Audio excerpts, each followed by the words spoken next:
ada pada pemberi. Maksudnya orang yang memberi dengan berapa itu janda miskin yang memberi? Ya, seluruhnya. Jadi kalau saya punya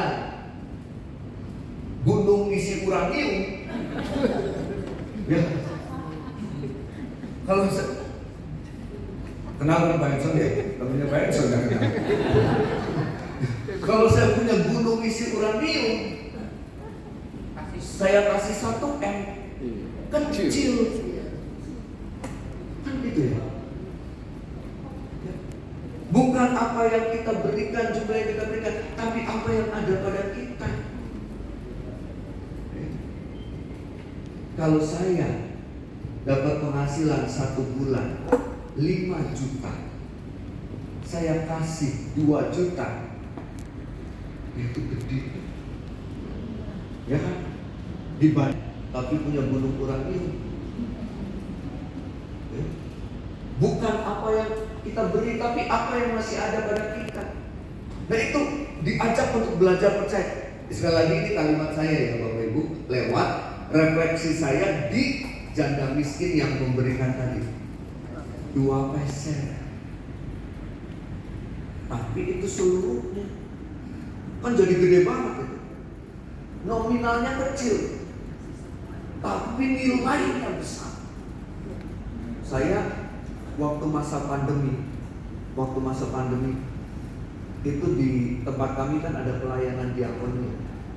Ada 1 ibu itu hidup dari diakonia gereja, setiap bulan ditunjang oleh GKI Gunung Sari, ya, dapat semua natura, ya, dapat uang 750.000 tiap bulan, beras, minyak, kecap, sabun, plus uang 750.000 dari gereja.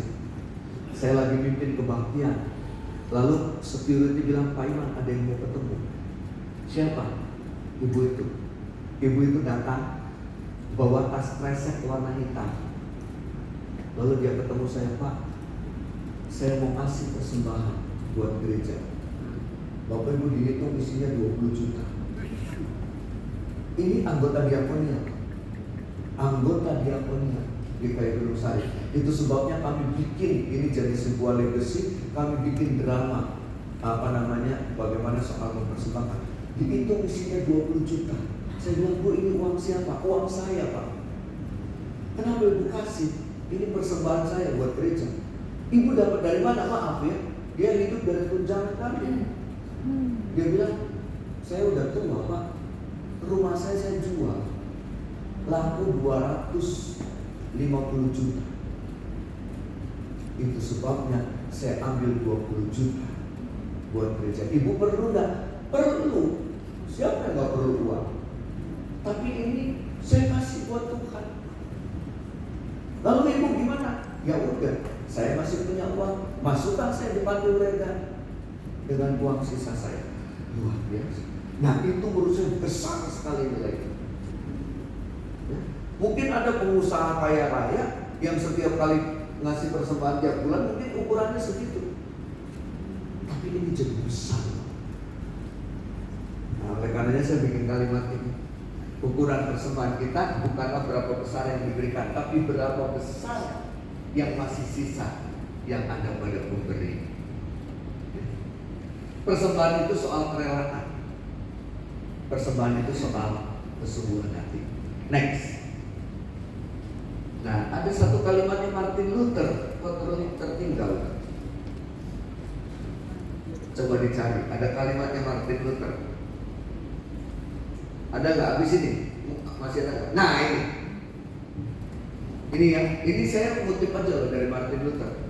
Ya, silakan dibaca, ada yang mau menerjemahkan. Jadi pertobatan yang sesungguhnya itu bukan cuma soal hati, bukan cuma soal pikiran, tapi pertobatan yang sesungguhnya itu juga soal dompet. Ini kalimatnya Luther, ya. Pertobatan itu bukan cuma soal hati, bukan cuma soal pikiran, tapi soal dompet, soal uang. Ya, soal uang. Bagaimana kita memberikan persembahan kita juga sebagai bentuk pertobatan kita, kata Luther. Yaitu memberikan dengan sukacita, memberikan dengan sukarela, bukan dengan keterpaksaan, tetapi melakukan dengan kegembiraan. Itu pertobatan, kata Luther. Soal hatinya, soal pikiran dia, tapi soal uang jarang diomong. Ya padahal ini bagian dari pertobatan, kata Luther. Saya nggak tahu juga, mau pendeta GKI jarang banget berbicara soal uang, ya soal persembahan.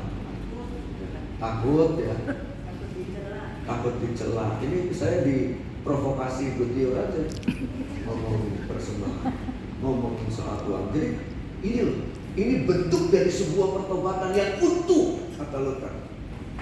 Bukan cuma soal hati, bukan cuma soal pikiran, tetapi juga soal uang, soal persembahan, soal dompet kita.